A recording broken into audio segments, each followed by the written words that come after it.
Welcome to the podcast, Felicity. It's great to have you here with me. Thank you for having me, Liz. So, I know that you are all about the networking, but I'd like to know how you first got into networking and particularly how you came to be organising networking events. I think I want that on a t-shirt, all about the networking. So going back 12 years ago, I started up my first company, which is still running, which is a telemarketing company, and desperately needed to network. I was about 24, 25 at the time, desperately needed to network, saw the value of it. But all the groups at the time were membership only. They obviously had things like lockouts in them. They were very, very expensive, and they also required a lot of if I said rules and regulations that kind of ate a lot of time. And which is no disrespect to anybody who obviously runs those events. They are amazing, and obviously they are lead generating or they wouldn't have been around. But being sort of a startup and 6 months in and not having the budget for it and knowing how time tight I already was, I basically went for a walk around Morrison's with a notebook and came up with the idea of talk networking. But I wanted to be able to offer small businesses the opportunity to network, but then have the control factors. So making it affordable, making it flexible, stopping lockouts and encouraging collaboration rather than competitiveness. And I basically created it so people could come and go as they wanted to, and those who wanted to attend regularly paid less for it. So membership was basically something that saved them money rather than costing them more. And yeah, sort of nearing 11 years later, it's still going, but sort of a bit further on, obviously, this year round. Sounds like it's been really successful. So, what did your networking look like before COVID happened? So going back just before COVID, we were averaging probably somewhere around 45 or 50 attendees per month. About a third of those were completely new every month. We had a third who ad hoc and came as and when they want to, and a third who were regulars or members. It was very lively. I'm pretty certain most of them came for the food, if I'm honest, because they always talked about the food before talking about the networking. But yeah, it was a very sort of lively group that was sort of popular thanks to the enthusiasm of the people who attended. So, where did your members come from in terms of location and the kind of businesses that they represented? I'd probably say most of them were in around a 40, 50 mile radius of, because I'm based in Stamford, so bottom end of Lincolnshire. They were probably sort of, somewhere around a 40-ish mile radius. And they mostly, I will admit, obviously, you do your marketing and you build it up, but it got to a point, particularly in the last couple of years, where it was so heavily done by word of mouth, it booked itself up sort of a couple of months ahead. So I was quite fortunate, thanks to the people attending, that they loved it so much that, it was sort of flocking in from people that they'd met, locally, other networking groups, people in their contacts. So we were really fortunate to have such a sort of really varied group every single time round. But yeah, they were sort of, should I say, regionalised to a degree, a bit like how all networking ran prior to the lockdown. It was very, very regionalised. I was lucky that I did have a handful of people over the years. I had somebody coming up from, actually I had several people coming up from London because they were moving this way, and they started sort of finding their feet here before they moved. And I had people sort of coming over from, Leicester and Cambridge. And I did have somebody coming down from Scotland, but they were visiting family or an ex-member. So I don't think I can take that as a credit that they travelled that far for me. And what sort of businesses were represented in the room? Do you know what? Because of the variation of attendees in terms of that third of new and the third being ad hoc, it was incredibly varied. And, obviously, like with most networkings, we are made up of our micros and our S's of our SMEs. But the industries were really, really varied every single month. I generally could not tell you because every single month was different. But we had sort of people who were, small businesses starting up. We had small businesses who were absolutely huge in terms of their turnover and determination, although I think that fits all of us. And I think that in terms of sort of where I grew to, just before lockdown, we started getting, if I said, I don't mean respect, but if I said engagement from bigger companies, it was something that's always been a bit of a mission of mine, to get sort of larger size companies starting to network, to see the value of it, not only for their own businesses, but also for the fact that it gave an opportunity to smaller businesses to grow. And that's very much a passion of mine, to kind of get networking not just being something that small businesses do, but that's something all businesses can do. How has the picture changed since COVID happened? Oh, hugely.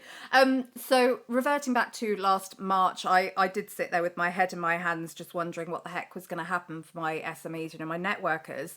They still needed to trade, and they still needed to, they still needed to be able to communicate. And I think more than anything, they just needed a support network, because we were all lost. And thank God for the internet and for social platforms.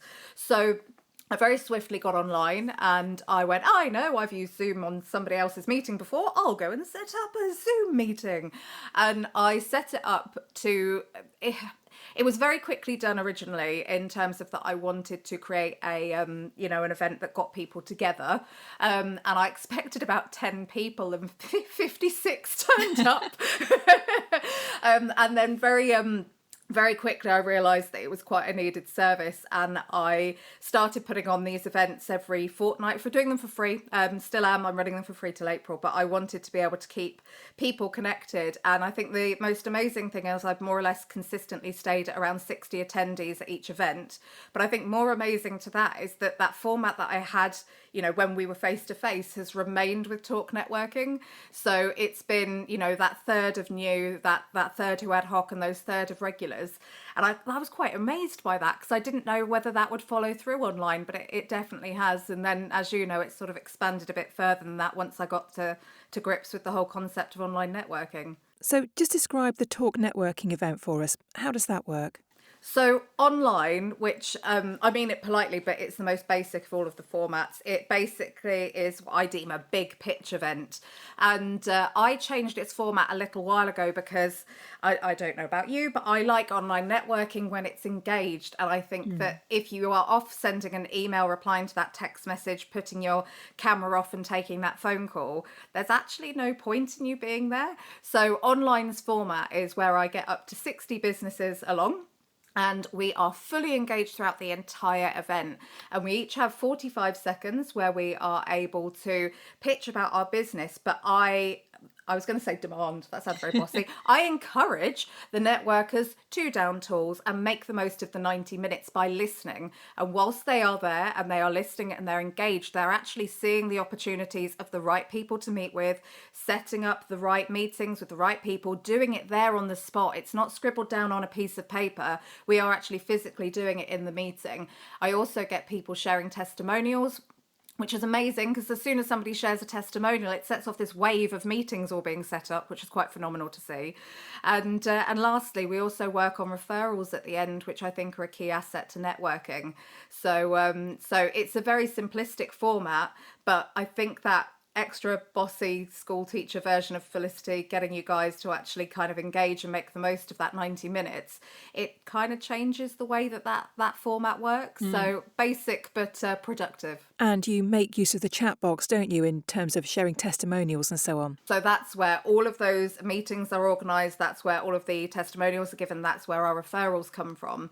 So that is sent out after the meeting, so everybody gets a hands-on perspective. And with all of our events, we also include a delegates list. I'm not the greatest one for being able to listen to somebody's pitch whilst writing down why I wanted to speak to them, whilst also trying to grab their contact details. So everybody gets a GDPR verified delegates list afterwards with everyone's full details, including their LinkedIn URL, which I always think is quite useful. Yeah, very useful. And the chat box in that meeting just goes nuts. It's really hard to keep up with everything. But I think that the energy that bounces around in there, it's quite funny. Whoever would have thought that you get an energetic chat box? But, it's the energy of that chat box, because we're, majoritively on mute. You've got me chatting and kind of introducing and bringing people up and them doing their 45 seconds. It's actually quite a quiet meeting.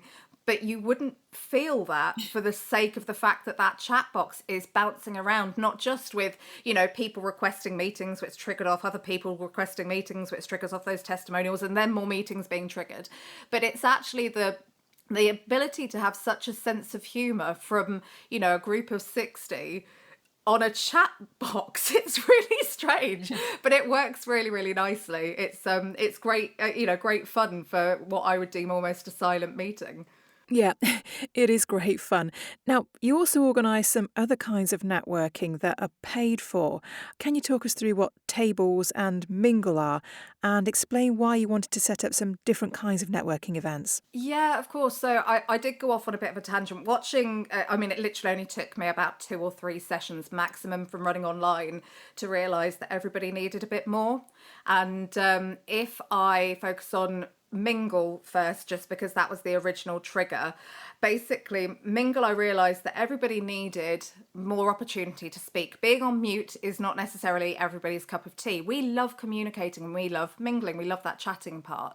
And it took me probably all of about 10 seconds to realize that the best part of networking that we were missing from face to face is that end part. So after everyone have gone round and they've done their pitches, the actual gold of a networking event is that very end part as you're all about to leave and you're just finishing off that cup of coffee and you're standing around in that little huddle of maybe half a dozen people, if not less, at the end of a networking meeting. That is where the sort of glorious parts of networking come from. You know, you are able to build up a relationship, your personality can come out there, you're able to see those opportunities, you can have a conversation about what people do after their pitches. And I kind of went, that's the bit we need. So long story short is that I realised that if I could create a lead generation rotation room and be able to get people to go through the equivalent of pitching and being able to mingle, I would literally be ticking all the boxes. So like an absolute nutter, I sat around for a month, staying up past 1 a.m, hand working out a code for a mathematical formula that doesn't exist. So I basically worked out by hand how I could move everybody through basically a batch of 7 different rooms where they never saw the same person twice. And sort of the format of Mingle is there's 30 of you, you come into a room, I will hand move you basically into a room of 5 and you will each have 1 minute each to pitch. And then you have 5 minutes to mingle. And I am actually controlling it. I know there's a lot of issues with people going into breakout rooms where they get quite frustrated that they're sort of left in there. So I actually, because somebody always dominates it. So I managed to still dominate everything, even though I'm not in there with you. So I control when people are pitching and when you are mingling. And you get that perfect minute to be able to talk about your business. But you have that glorious 5 minutes afterwards to talk about anything you want. It could be a bounce off from your pitches. I also know that people have spent a whole 5 minutes talking about the pub.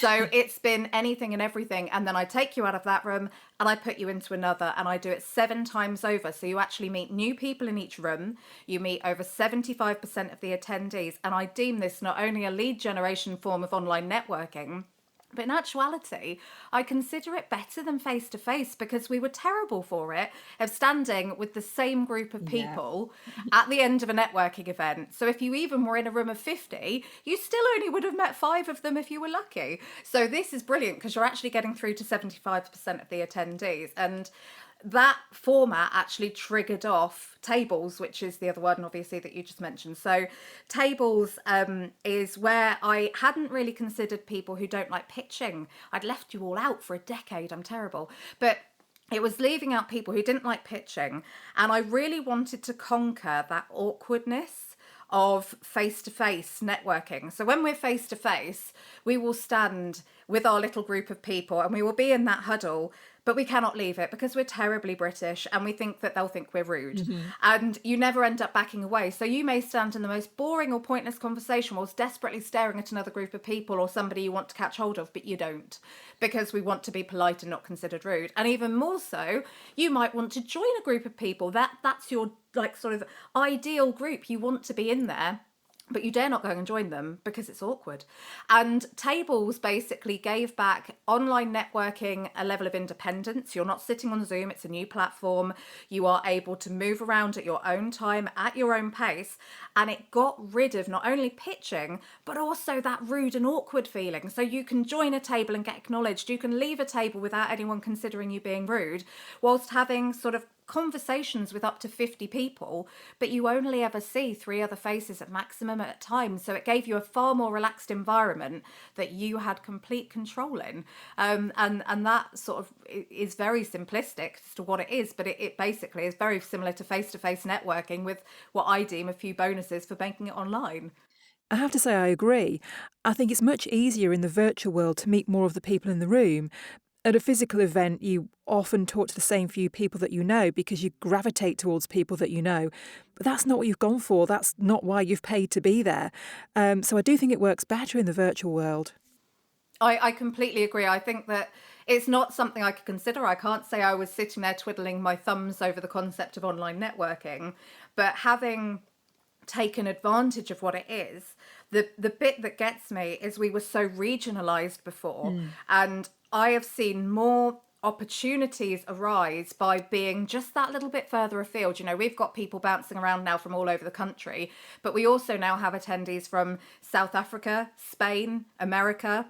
We've got requests to go over into America to run the events as well. You know, there is such a huge demand. And I think that globalizing SMEs, I mean, there's 400 million of us across the world. And with the number of redundancies, we know startups are going to increase. So that number's going to rocket. There are 400 million of us. They make up over 96% of the world's population. And yet we are, in a lot of instances, still online, still being very regionalised. And I think that actually spread your wings a bit further. If your business can trade in different parts of the nation, if you can go overseas, spread your wings and realise those opportunities, because they are absolutely incredible. There's so much more now that we can do. Yeah, I wouldn't have met you, actually. That's a very prime example. We would not have exactly. met. Yeah, I think that's the wonderful thing about online networking. And I'm sure it's going to continue even when we can go back to face networking because it just makes so much sense. Yeah, I completely agree. I mean, I have plenty of new formats for online that will be coming. I won't be taking it away because, if anything, I hear the networkers talking about how much they love online networking. Not just mine, but watching other people. You know, you see the conversations on things like LinkedIn and Facebook and all sorts. People really like online networking. And when they've found formats that suit them, they rave about it. They enjoy it. It's far more productive for their time to be able to go networking still wearing your slippers. You haven't had to travel. You know, you can instantaneously follow up on those leads as soon as you leave. It's a whole new world for us. We're actually able to be far more productive by working online to do our networking than we are with all that travel and time and cost factor. It costs far more to go networking face to face. So yeah, I personally, through my group, I will be running them online, and I hope that it's to stay, you know, for everyone. I know a lot of people are eager to get back to face, but I actually don't think it'll ever be as strong as online now that we've found this new positive out of the whole pandemic. It's something that's really positive that's come from it. I'm pleased to hear that you're going to carry on. So I'd like you to explain now what VIP is. That's one of your events that we haven't touched on yet. My favourite. I'm allowed to say that, it's not a child. So VIP has been a concept in my head for a couple of years. So it's a mastermind. And, you know, for people who've attended masterminds, they are amazing. They draw out so much from you. They build up so much that give you emphasis for your business. You go away feeling really enthusiastic by it. But they hold a couple of, I say, elements or issues that I always found problematic. The biggest one being the cost factor. You know, they were usually £300 to £500 and you had to sign up for a good year. Well, name me an SME who has that easily sitting in their pocket.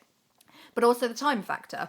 So, you know, they'd be at least a day's worth of your month that you would have to dedicate off. And I couldn't commit to that as an SME, but I loved the concept. And when all of the fun that happened last March happened and I started going online and seeing how much people enjoyed it, I sort of took what I'd created in this face-to-face concept of what I wanted to get from a mastermind, and I rolled it into an online event. But one of the key things I wanted to do was to make sure that every single person in that mastermind got the opportunity to have it as a mastermind. And I know a lot of the formats out there, it will only be 1 or 2 people from a session who gets to voice a question and have it answered by the group, which means you have to go through a heck of a lot of hours to be able to get any support. And I wanted every single session to focus on every person. So this is where I go back to my exciting, let's work out a formula that doesn't exist. And I worked out a formula that basically every person, so we have a group of 10,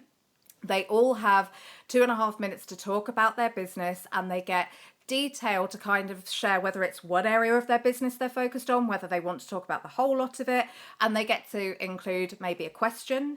It could potentially be maybe a hurdle they're facing, maybe they are just looking for general feedback, or they need the opinion of something. Whatever's going on with their business, whatever area of it that's frustrating them, they get to share it. So now people understand what it is that they do.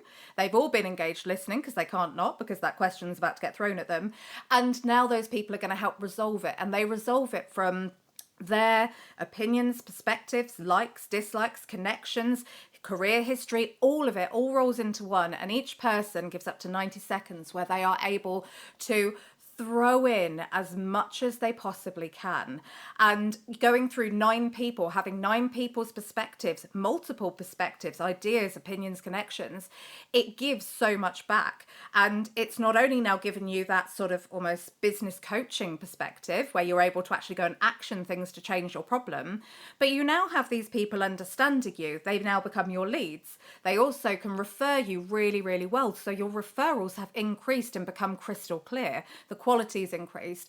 And I think the thing that really amazed me, and I can't actually admit that I knew this was going to happen, it was kind of a surprise to me, but it takes a good year or so to get face-to-face networking, to build up that trust and bond. And in one session, in a 3-hour session, I have that happen. And I can't tell you how. It's sort of, you've come into that room as practically completely strangers. And come the end of that event, I've seen people collaborate, groups of 6 out of the 10 collaborate, realizing each other's clients are each other's clients. I've seen groups set up on LinkedIn and Facebook and WhatsApp where they've gone off and become sort of, accountability groups, engagement groups. They've just become sort of collaborative groups of people who in 3 hours have just built this amazing trust. And I love VIP for the fact that, to me, that's exactly what networking should be, but it shouldn't be £500. It should be, as I'm doing it, £20 or 15 if you come monthly. And it's something that gives back every time. And even better, you can steal everybody else's ideas as well. I leave with pages of ideas from everybody. It's phenomenal advice. And I sort of have so much respect for small businesses and, the businesses that have attended that. Their ideas are utterly phenomenal. And the fact that they are so willing to give, and it's very much give focused. I think if you're competitively minded, it is not the event for you. But if you are collaboratively minded and if you are supportive and giving, you could not find a better networking event to suit you, your growth of your business. And I think my favourite comment came back from that only about a week or so ago, where it was somebody who said that was the first ever networking event they'd attended. Bear in mind, they've been networking for a great many years, but it was the first one they attended where they didn't have to feel like they were selling their services, but their services were understood. And I thought, how fantastic's that? And they literally got so many meetings from it and so much sort of feedback on the quality. And I've seen them being tagged on things now on LinkedIn because they're understood without having to, sell a kidney through a pitch. It was no pitch related. Sounds wonderful. I think we ought to say that VIP stands for value in peers, and that is exactly what you get out of the meeting. So if people are attending a networking meeting for the first time and they're perhaps feeling a bit nervous about it, what do you think they can do to prepare themselves? Oh, good question. I think that the first thing I would say to somebody, and I actually had a meeting with somebody yesterday and I said this to them because they've never attended networking and they're coming along to an event in a week. And I think it's the realization that none of us like networking. We are all nervous in our own formats. There are very few people I have met over the last, nearly 11 years who are actually sitting there fully confident, wanting to take over the room. And I am a prime example of this. I'm petrified of public speaking. I am not a natural networker. And people don't believe me. It's one of the things that I absolutely loathe. You put me in front of a room full of people and make me talk. I'd rather run, Felicity-shaped hole in the door. But I think if you can understand the fact that we all feel the same way, it takes off a massive level of pressure. I can say that I have seen some of the people who I have known to be the least confident at face-to-face networking becoming some of the most confident online. And I think that online, because it takes away a lot of pressure, It's not face to face. The hassle and issue of body language and having to go and mingle with somebody, because it's in some ways enforced, particularly with some of the formats I've got, you kind of have to mingle with them. It actually takes away a lot of the pressure. So if somebody's very nervous on the concept of face to face, if you are listening to this down the line, try something online, because you will probably find that it's a bit easier for you and it will build you up. In terms of tips and ideas, have a little plan of what you want to say. Get ideas into your head. And I think that the best way for me, if I was planning a pitch, would be to pick out what my USPs are. But I will say that your pitch will always need to change. Don't just do the same thing, because people will switch off when you start talking. Make it different, fire it up. I used to do stuff when I used to do a pitch at certain networking events where I'd bang on the table before I started talking, so I got everyone's attention. But if you can do something different, it will make you stand out. If you pick USPs, it will make you stand out. And don't forget also that not everybody in that room is going to be your prospective client. But if you can do something that can encourage a referral, for instance, with my telemarketing, I do a 10% referral for an ongoing basis. So if you refer me, you get basically a residual income from me for the life of that work. It gets people talking about you and referring you. So if you can reconsider maybe what you're doing, realizing that not everybody's going to jump at you, but people could refer you, have a think about what you could say and, split your pitch. This is what I do, but if it isn't for you, we also do this, this and this, and it gives back. That's a really great way to hold attention of people, because they do talk about you. I get consistent referrals. Even now, when I don't even talk about my telemarketing company, I still get referrals because people have remembered my pitch from going back years ago. And after a meeting, how should people be following up? I think it's a very good idea to be proactive. In terms of things like LinkedIn, I try to make a note of names. So if I'm at others' networking events, I will try to make a note of names. And even sometimes, if I've sort of managed to teach myself how to source for somebody with holding my concentration whilst they're pitching. So if you're able to do it while you're there, and then great. If not, scribble that name down and go and find them on LinkedIn. Brief, first name, surname, company name. You can source them from that with no problem. I think that following up and saying it was great to meet you today, great hearing your pitch, something like that, good level of engagement. But I think that what we have to be aware of is that we can get easily sucked into online networking's trap of, everybody should have a one-to-one. Mm-hmm. And I mean this hugely politely, but no, everybody can't have a one-to-one. I did that at the start of networking and I forgot to work. So, and I've seen so many people trapped in this cycle of online networking, must have everybody as a one-to-one. Well, if you come along to online, we had 68 there at the last one. I don't think we can have 68 one-to-ones, can we? So be logical about how you're viewing people. And when you go into a networking meeting, consider why you are there and what you are looking for. Do not think of it for your own return and gain. Be collaborative. So, source out the people who would be the right kind of contacts to you. That could even be down to their personality and being the right kind of person for your support network. Maybe they're new in business and you are too. Maybe they work in a certain industry that relates to something you do. That's a common ground and they'd be a really good support network, and there's a collaboration opportunity.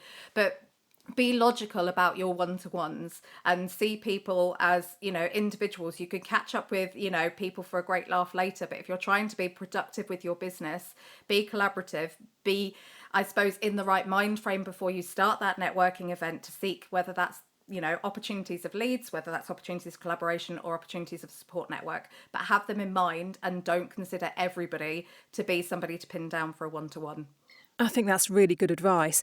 Now that we can network pretty much 24/7 online, you can end up not actually doing any work. So I think it's wise to be strategic about who you set those one-to-ones up with. Yeah, I think we're all guilty of it. We've all been there. Felicity, it's been absolutely lovely talking to you. The very best of luck with Talk Networking going forward. I'm sure it's going to continue to go from strength to strength. Oh, we've got some exciting stuff to come in the near future, which I'll be revealing soon. But thank you so much. I really appreciate it. And thank you obviously for your support as well. You're welcome. I look forward to hearing about the new things coming soon.